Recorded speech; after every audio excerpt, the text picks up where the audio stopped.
of shadow boxing. Special technique of shadow boxing. Shadow boxing.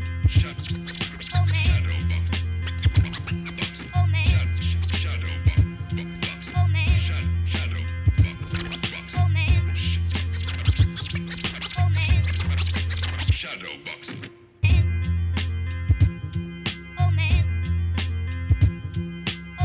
Hey, good morning, everybody. Happy July 28th. Welcome to the show. You're tuned in to the fierce urgency of now. I'm your host, Shaun McMillan, and appreciate everyone for tuning in. We have an exciting show, plenty to talk about here in Fayetteville. Coming off of what I thought was one of the best shows yet, where we had guests Isaiah Withers and Angela Freckleton. Last time, our June show was really focused on talking about data centers and about surveillance tech. And we're going to come back to that. There's a lot more even to update you on in terms of data centers. Want to bring the town of Eastover and some of the things they've brought into the fight into frame, and probably inform a lot of public on some of the updates with the city of Fayetteville and where we are with the moratorium. But I have plenty of other things. There's a lot going on in the world right now. A lot's going on in our community, and I appreciate everybody that tunes in here pretty regularly, just to stay in touch, just to understand what's going on. Oftentimes I get comments about this show from people that I don't know or haven't come in contact with, and this is their first contact with me as a public official. This show has acted as a platform for a lot of people to understand some of my values. And what I find is a lot of times people let me know, or go out of their way to let me know that their values align with mine, just based on some of the things that we talk about on this show. So I do want to thank everyone for tuning in. I do want to start out with a personal note of condolences. Personal note of observation. Lost a friend a couple of weeks ago, Ricardo Simpson, who is a solid member, who has been a solid member of this community,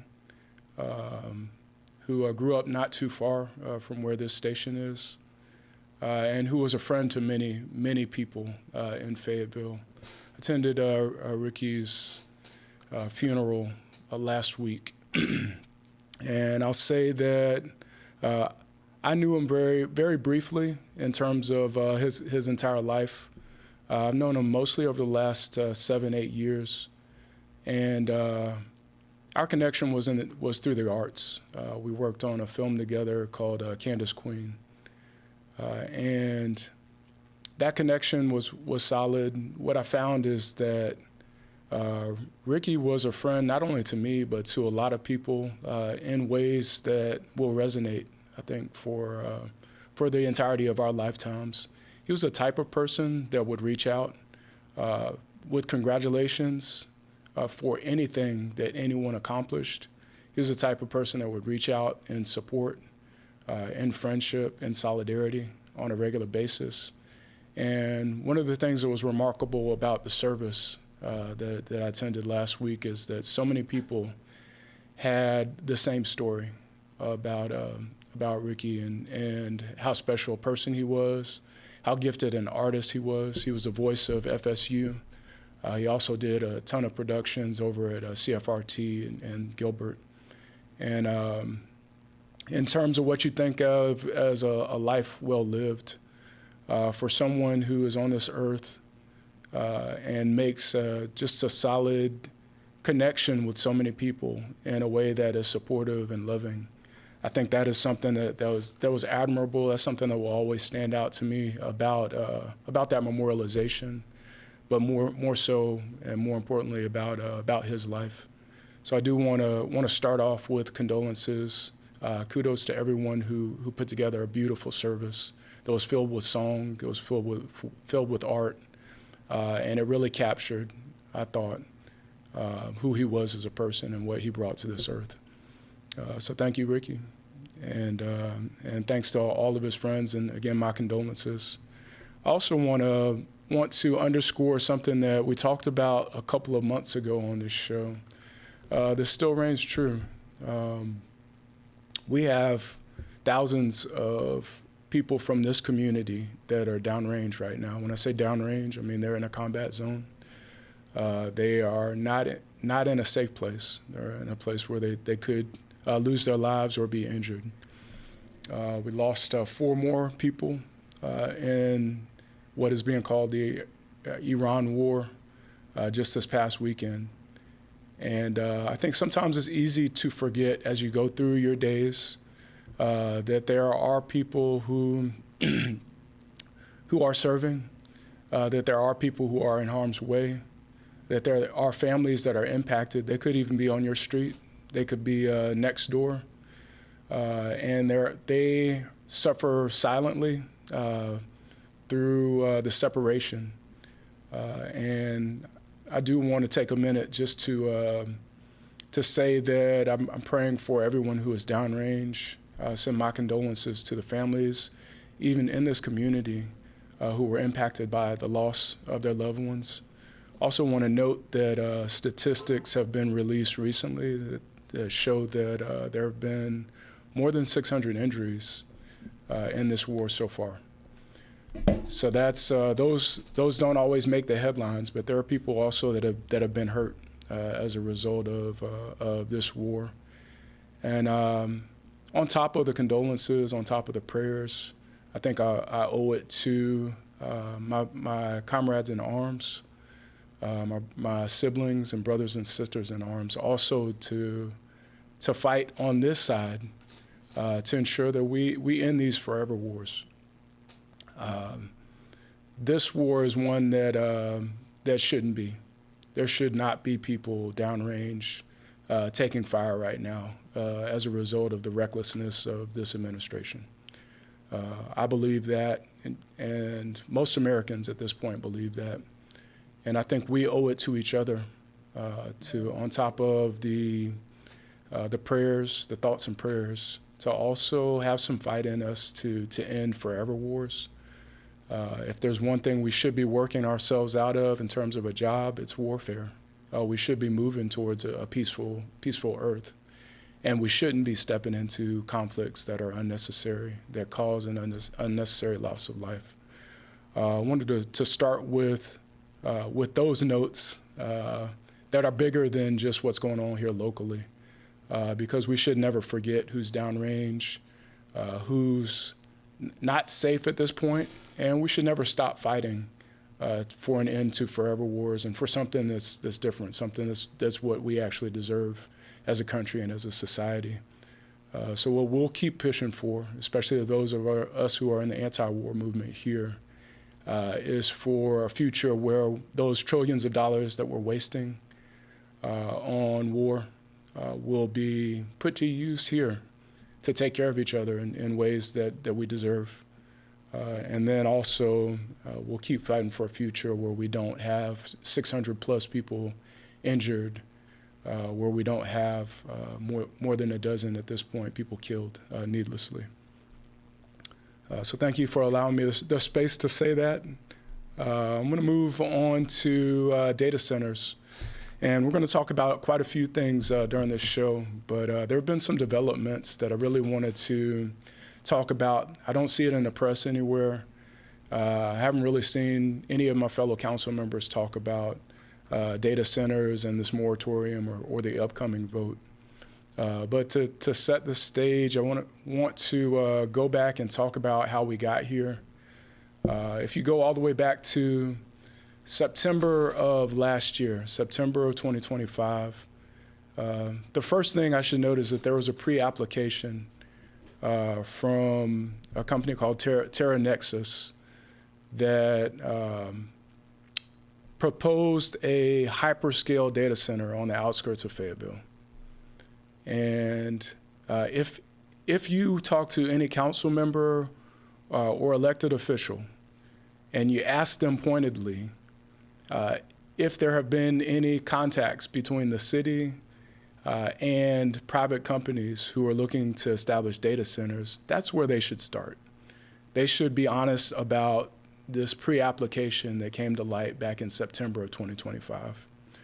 Soon thereafter, you had our mayor, Mayor Colvin, who I just saw a couple of minutes ago, started making comments about the worth of data centers here in Fayetteville. And when we talk about how we got here, you have to understand that there's a small number of people in Fayetteville who are pushing for data centers, who are saying this is something that we need here and we need soon. The overwhelming majority of everyone you talk to, at a minimum, is saying we need to exercise caution in how we move forward, and that's why this moratorium has gotten a lot of gain. I just call out the mayor in a way to bring context to where we are, but also want to say that in a respectful way, because there are other elected officials that are moving to make space for data centers, but not saying that they want data centers here. I do at least respect that the mayor comes forward and lays out his reasons for wanting and welcoming data centers. I also respect that about the PwC CEO, who very similarly has been out front with his intentions of bringing and supporting the data center industry. So what you have is a small number of, or only two people that I know, public figures, who are saying we want these things. And then you have thousands and thousands of people who are saying we need measures in place to address the harms to our water, to address the harms to our air quality, to address noise pollution, to address all the environmental and quality of life factors that come in when you have a data center or industry of that type in. And if we're looking at a timeline, if you look back late last year, there was an article that was published, I think it was in the Fayetteville Observer, Myron Pitts, who talked about the concerns around data centers and about these proposals that were coming through. You also had late last year, a long time ago, I want to say November or December, a guy named Rashad, who started a petition that got over 1,000 signatures even as of earlier this year.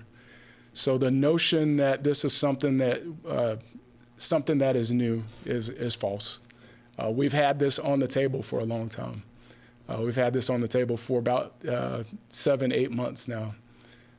So anybody paying attention knows that this is something that has been developing over time, but also understands that the fix has been in place for a while. Back in the March work session, I put on the table my concerns to my colleagues about data centers, about this encroachment and about the potential encroachment and about the proposals that were on the table. March of this year was the first time that we had a proposal or had the idea of having a moratorium.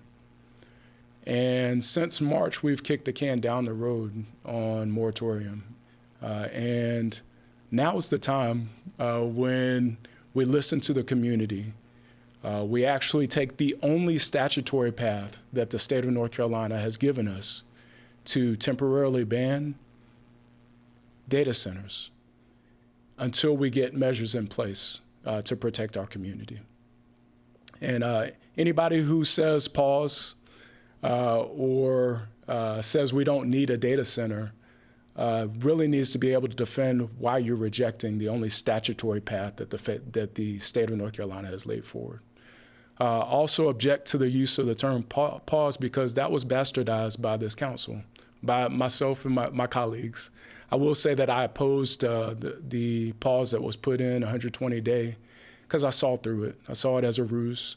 I saw it as something other than a moratorium at a time when the moratorium should have been what we're focused on. And the city attorney back in May or June, when they took a look at what was said during that pause discussion, came up with a determination that the only thing that we paused was a moratorium, was our ability to move forward on a moratorium. So now, to bring us to August, There has been a proposal, there was a proposal that was also started last year by the Planning Commission that would bring forward UDO amendments. Those are Unified Development Ordinance amendments that would at least define what a data center is and set in some very, very shallow, very, very premature measures that don't address all of the things that I just talked about in terms of the harms. And that UDO amendment is back on the table here in August. It was something that was first presented to us earlier this year, and it's something that my colleague, Councilmember Hondros, brought up for the table, to put on the table. I thought he brought it up at a time when we should be focused again on a moratorium, something that pauses the ability of data center companies to actually start projects here while we decide what the measures should be. But it seems like there is a push, an urgent push from some of my colleagues to get on this UDO amendment. And my opinion is that it puts us in danger when we put premature, less than thorough, and non-comprehensive measures in place or definitions in place. So I'm going to continue to push for this moratorium.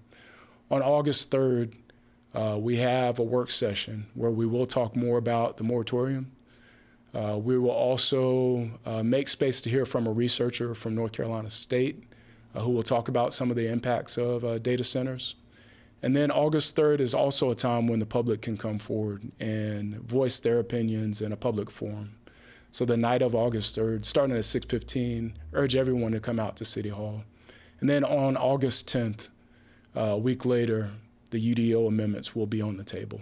And I think that is a time when this community and this council has an opportunity to reject the quick fix of UDO amendments and embrace something that is thorough, embrace something that is comprehensive, and embrace something that acknowledges what the people of Fayetteville have said for months, going all the way back to November or December of last year, is that they want a moratorium in place.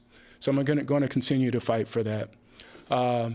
Something that I wanted to present to the community, I think for the first time for many of you, is another layer of this. I've mentioned it in the past, but I live in a place in Fayetteville where there was forceful annexation that took place decades ago, but still has an impact. There are still people where I live off of Hoke Loop Road, who still aren't connected to PWC, but were annexed into the city 20 years ago in a process that they didn't agree with. They thought that this, what we call a Big Bang annexation, was moving too fast.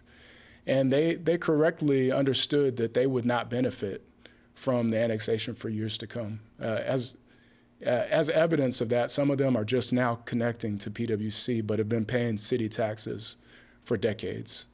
And annexation is a sensitive matter when you're talking about your neighbors on the outskirts or in the unincorporated areas of Cumberland County. And this Terra Nexus pre-application that was put in September of 2025 is something that dealt with property that is in unincorporated areas, but property that could also connect to the PWC facility out on Custer Road. And the city, the town of Eastover has heard many complaints, many concerns by the people who actually live off of Custer Road, the people who would be impacted by this, and the people who would be forcefully annexed in something called satellite annexation if a hyperscale data center is actually erected in the eastern part of this county, where their community is. Before I go on with, I'm going to ask Paul if you could to put up the document that I'm going to share with everyone. But I also want to open up the lines, something I should have done earlier in the show, at 910-483-6111. That is the number to the station. Would love to hear from any of you who have concerns, who have things to say about, especially about this data center moratorium and the decisions the city has to make very soon. But I want to open it up, especially to people from the Eastover community, people who live out in Eastover and Wade. And I want to hear what you have to say about this idea of the city of Fayetteville welcoming in an industry that will ultimately be on land that could ultimately be on land that is in your community. And I want to hear from anybody that has concerns about that, but especially from the folks that live out there and will be directly impacted. So on July 14th, the town of Eastover had a meeting. And in this meeting, they heard from community members who were concerned about this pre-application. It's a pre-application that many people in Fayetteville don't even acknowledge exists. But it's something that's very real because it lays out a plan for a hyperscale data center. And on July 16th, the town of Eastover heard those concerns, and instead of putting their hands over their ears, or instead of saying you don't need to worry about this, they acted accordingly.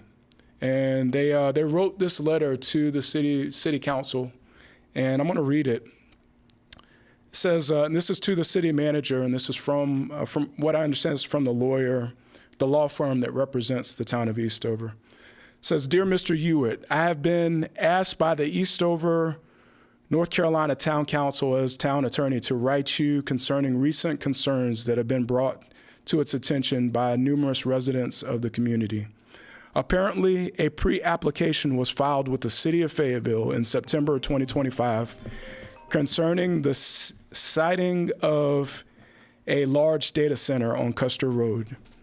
This area is located in an unincorporated section of the Cumberland County, but for all practical purposes is a part of larger Eastover community. The city of Fayetteville, through PwC, owns an electrical facility in acreage on Custer Road. This property was satellite annexation into the city of Fayetteville. Many residents of the community are concerned that the city of Fayetteville intends to annex tracts of land in this area and allow the placement of one or more data centers. There are many ways in which the community sees these centers as a tremendous detriment, including noise, traffic, light pollution, water use, and electricity use. The council hopes that the city of Fayetteville would not design to allow placement of such facilities in these areas which are only nominally connected to the city of Fayetteville proper.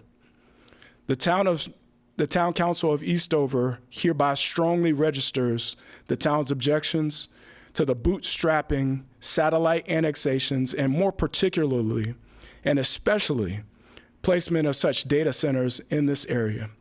The town strongly feels such a decision by the city of Fayetteville would unduly burden the town and the Eastover community, with any derived benefits injuring only to the city of Fayetteville. It is hoped that the city of Fayetteville will take the strong objections of the town and the Eastover community into serious consideration prior to proceeding in this direction. That's signed sincerely, Donald C. Hudson, attorney at law. I wanted to read that out. This is something that I don't think most of the public understands, is that there are layers to this, and there are some responsible elected officials who are taking appropriate action and listening to their community and registering strong objection. There are not as many of us as there should be. But one of the things I really respect about the town of Eastover is they took the time to listen. And after they heard the complaints, the concerns over things that could have generational impact on their land, on their water, on their air, on their people, they acted. They acted decisively, and they acted in a way that was in protection of the people that they serve. And I think we see some of that as well with the county of Cumberland County, the County Board of Commissioners. I've seen a lot of space made to listen to the people of Cumberland County through the elected officials' channels. They've made efforts to put on the calendar 3 input sessions, and they have a moratorium, a 6-month moratorium in place. And I say that all to say that this is not hard stuff. This is not hard to listen to the people, to take the only statutory path that the state has given you, and to do the right thing. And I know we're coming up on break, Paul. Appreciate the signal. We're going to come back at the other end. I welcome any of your calls and any of your input. Really want to encourage everybody not only to pay attention to all of the layers and dimensions of this, but also to be encouraged that there are elected officials who act. There is a path that we can take as a city, and I think that we can put measures and protection in place. We are strong enough as a community to stand up to this data center industry in a way that says you're not coming into our town, into our city, unless these measures are in place and unless our people are protected. Appreciate the opportunity to say that. Paul's going to take us out on break. I will see y'all on the other side. You're watching The Fierce Urgency of Now. Councilmember Shaun McMillan. Thanks.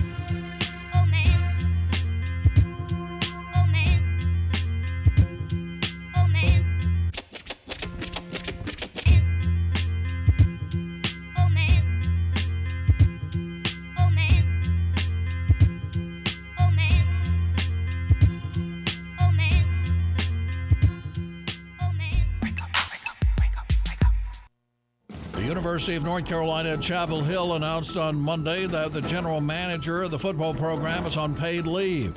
In an email, the university said Michael Lombardi, general manager for the Carolina football program, is on paid administrative leave effective immediately.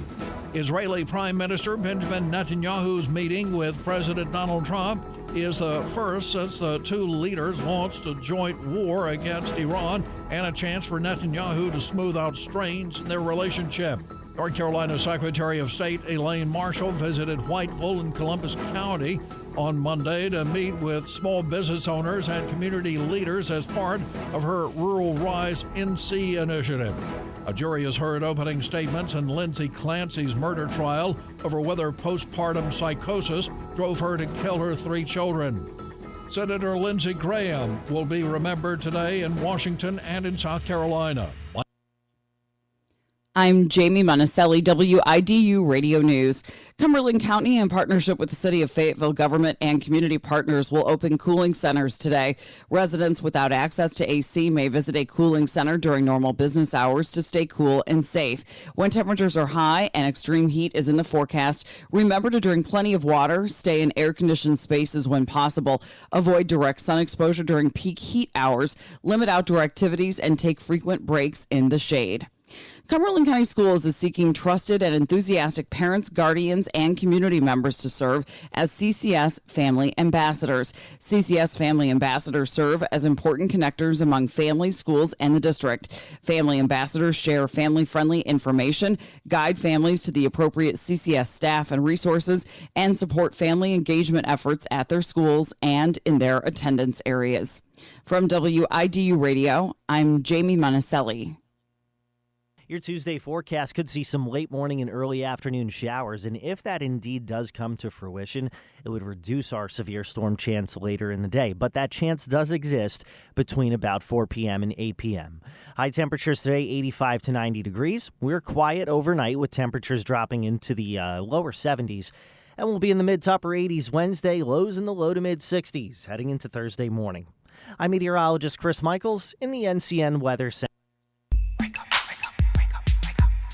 You ever notice how most helpful information always seems to show up just a little too late? Like, oh, the deadline was yesterday. Or, you know you could have saved money if you'd done that earlier. Timing matters. With smart timing, you can lower your energy costs by running appliances like washers, dryers, and dishwashers outside of peak hours. And by adjusting your thermostat just a few degrees higher between 3 and 6 in the afternoon, you can save even more. It's a simple shift that helps reduce strain on the energy grid, supports a more sustainable future, and keeps power reliable for everyone in our community. Because at Fayetteville PWC, we're committed to being environmentally responsible, dependable, and deeply invested in the place we all call home. Timing matters, and smart timing means savings. Learn more at startsaving@faypwc.com. This is Dr. Lillian H. Spearman, pastor of Second Chance Christian Fellowship Church. You're listening to Wake Up This is Bishop Johnny Ray Jr. of the Churches of Worship Worldwide, Apostle J. A. McDonough, 2118 Owen Drive. And we are proud to be a part of the Wake Up. Come and join the team. Special technique. Special technique of shadow boxing. Special technique of shadow boxing. Shadow boxing. Shadow boxing.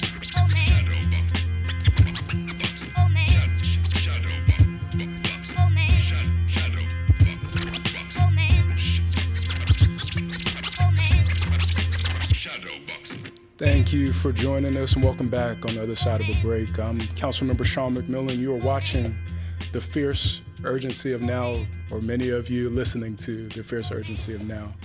And I appreciate everybody being on. This is something you can watch on Facebook, something a lot of folks are listening to on WIDU 1600. Also want to welcome anybody that has thoughts on what we're talking about to call in at 910-483-6111. Again, that's 910-483-6111. Just spent quite a bit of time talking about what's going on with this moratorium, data center moratorium fight. And just gave an update that I don't think most people had heard about on the town of Eastover and how they've weighed in with a strong message to the city of Fayetteville that they do not want what they call satellite annexation to be a vehicle for data centers coming into the community of Eastover. And gave a lot of appreciation for the town council for doing that. Also gave some appreciation to the Cumberland County Board of Commissioners, which does have a moratorium in place and is now setting up for 3 different public input sessions that are part of their moratorium, part of them following the only statutory path that the state of North Carolina lays out for us to pause data center development while coming up with a comprehensive plan. And also want to make a connection between data centers, data center development, and the future. So I'm gonna back up for a second. I was been organizing in this community for a while, for a minute. One of the fights that I've been involved in here locally is the fight for police accountability. And oftentimes there have been quite a few people in Fayetteville who've been killed by police in incidences that may have been avoidable, in incidents that could have definitely benefited from more tools and better processes and better policy.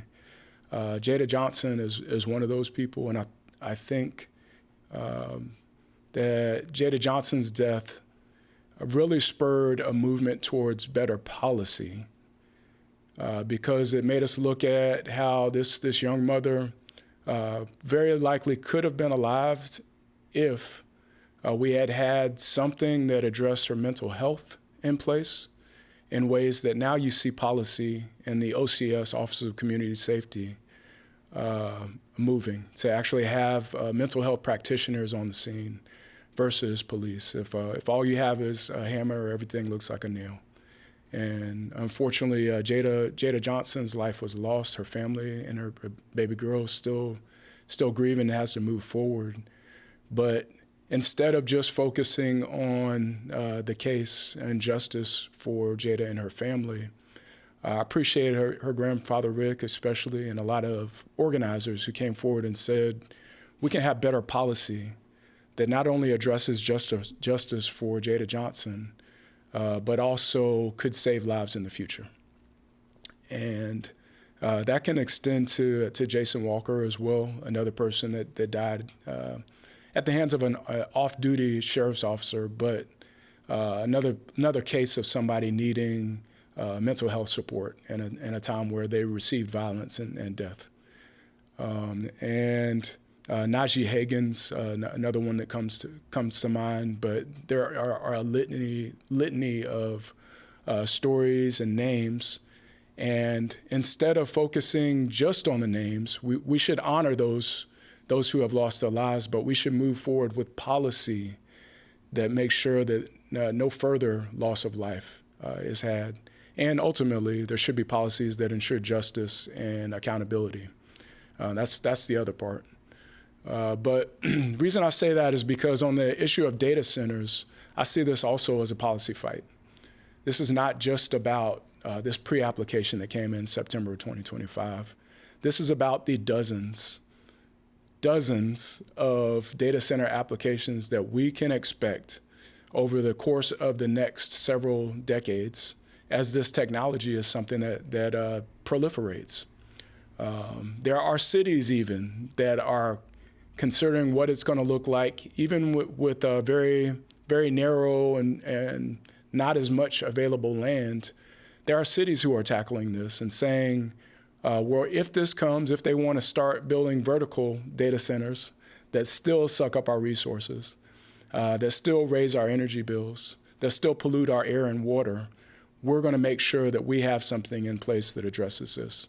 So I think the policy issue is something we need to take our time with. We need to get sound policy that is very, very much protective of our community. I reject the statement that we need to appear as if we're open for business, and that's why we should not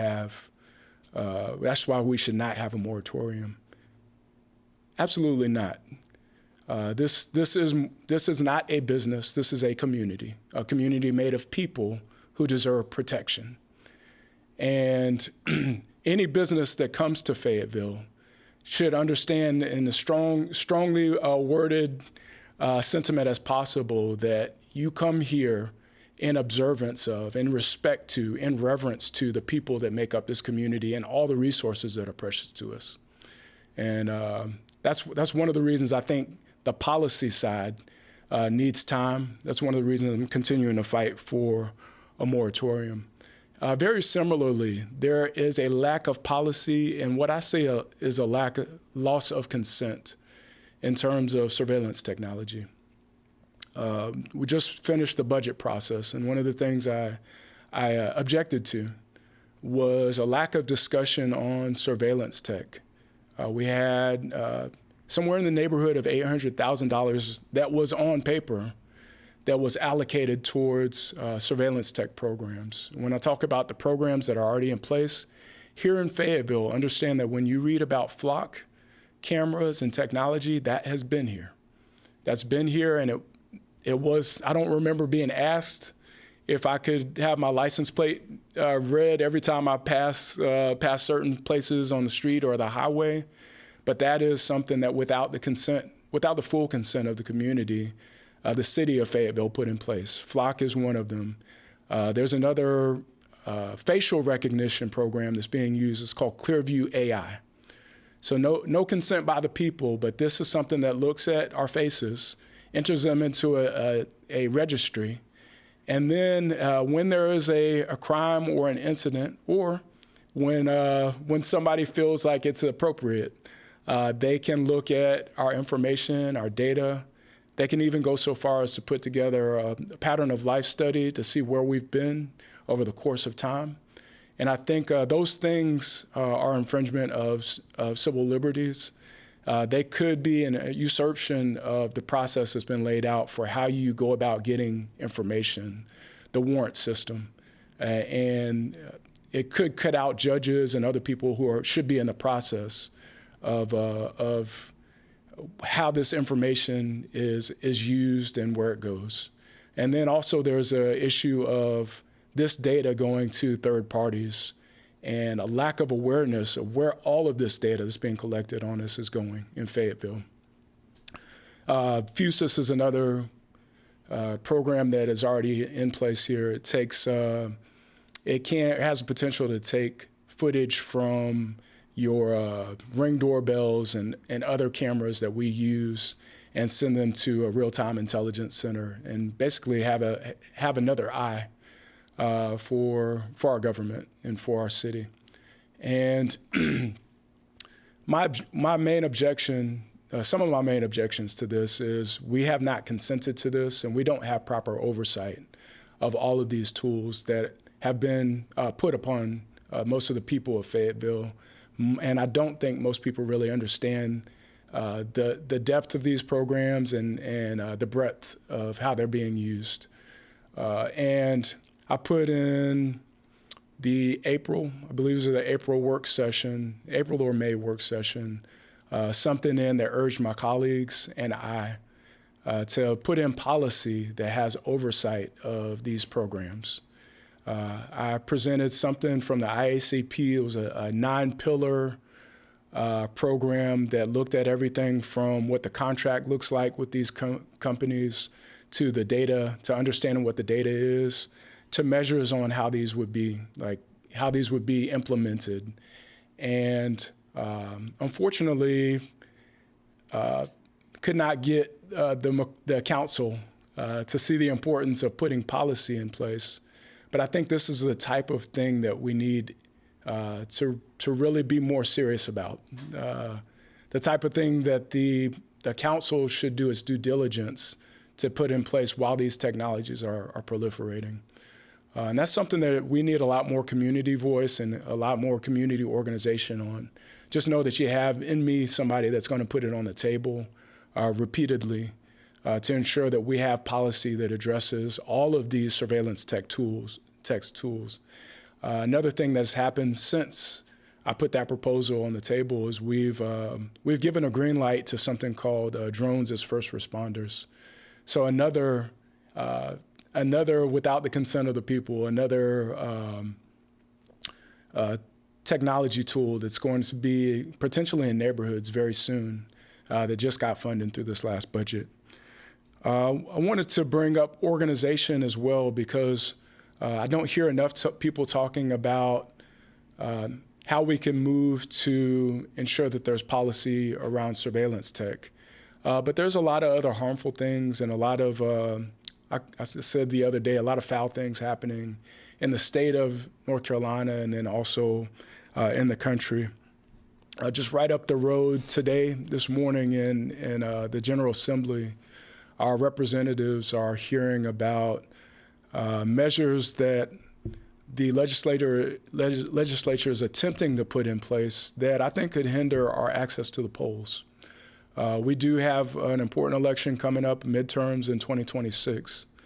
And one of the things that we need to organize around here locally is how we're going to make sure that we safely can access the polls. If you have not read about this, there have been several high population, high traffic voting sites that have been taken out of consideration, have been taken out of the mix. I think the most high profile of those is the voting site that's on the campus of North Carolina A&T. Many of these have been what looks like targeted areas that really impact Black and brown communities and Black and brown voters. And in that case, young Black and brown voters who should be able to vote on their campus as they've been for a long time.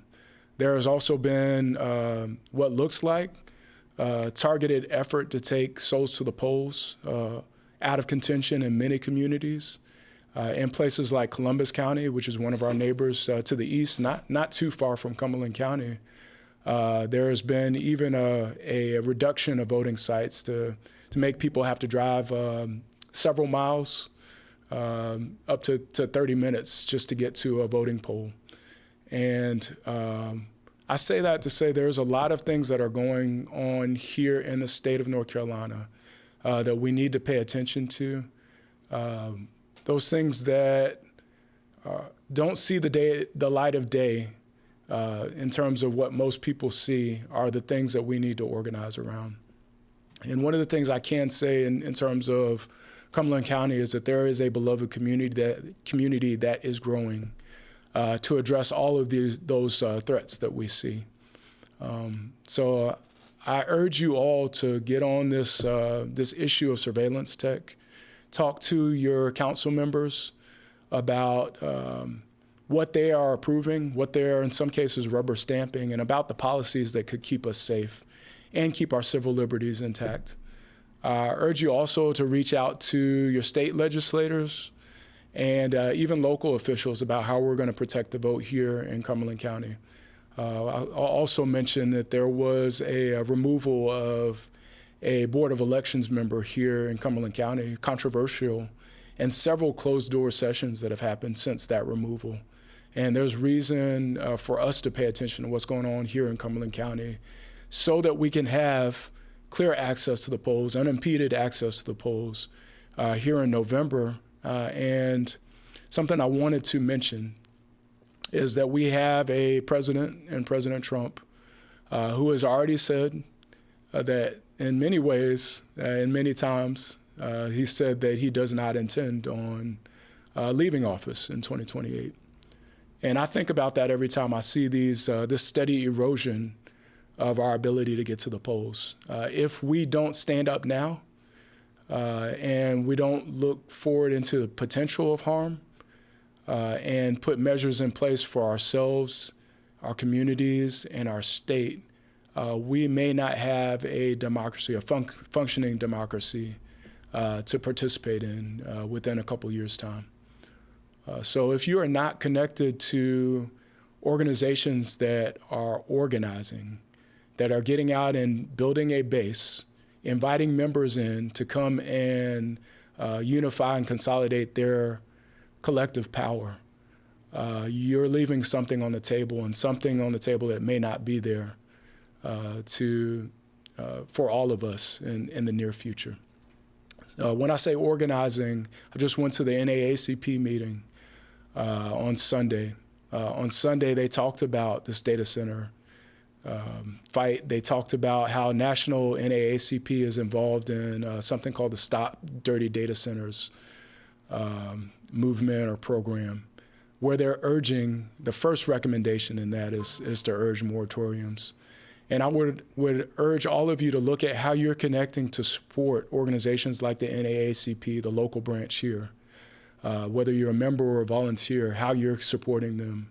I want to mention Fayetteville Freedom for All, we've had members of that organization as guests here a couple of times on the show, but they're doing a great job, I think, of getting people involved in ways that consolidate our collective power on this data center issue. I don't think we would be where we are on the moratorium if it weren't for people stepping up and saying this is what we need. And I should mention that Fayetteville Freedom for All and concerned members of the community in Eastover were a huge part of why we have the town of Eastover now raising objection to the satellite annexation. I want to mention Fayetteville Resistance Coalition as well. I want to mention the Party for Socialism and Liberation, PSL. We've had guests from that organization on the show as well. And Organizing Against Racism, Cumberland County, and Action NC, my sister Carol over there. Doing all organizations that are doing phenomenal work, making sure that the people's voice is heard. And if you are listening to this and you share a lot of the same concerns that I have, that members of the community have, I urge you to connect to one of these organizations, see what it takes to be a member, see what it takes to give your time. I used to believe in the efficacy of something I now call clicktivism, where I just look at something online, where people look at something online, a social media post or Instagram post, and say, I agree with this, and then they write a quick sentence, and then they leave it for other people to do the work that it takes to really actually change the policy. And I invite you all to join these organizations, or if you don't see anybody addressing the issues that you really find important, I urge you also to start your own organizations, to focus on what you think is important. Still open up the lines 910-483-6111.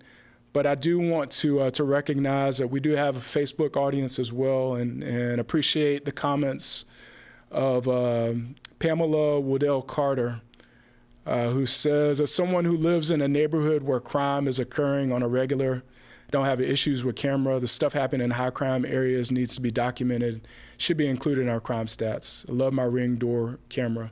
I feel safer. And I appreciate Pam for saying that. That's how a lot of people feel. One of the things I read a long time ago really stuck with me in terms of what we are willing to give up in terms of our safety.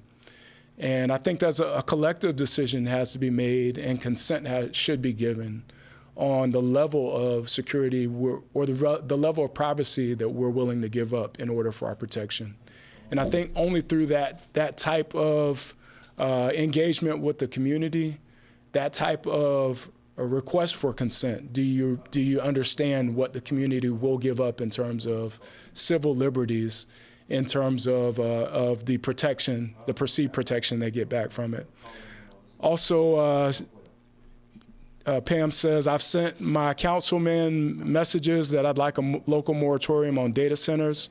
Love to know who he is hearing from his constituents that actually are in favor of a data center. I don't understand why we, the people, want a moratorium, why we aren't getting one. We should have one in place already. It's not saying no, it's a pause to make sure protections are put in place. And I could not agree with you more, Pam. I do think that there are a very small amount of people, some of whom are in power. The only two that I've seen publicly are Mayor Colvin and the CEO, Mr. Bryan of PwC. But there are far and above thousands more who have said we need a moratorium. We need to take our time. And those are the people who, at the end of the day, should be listened to.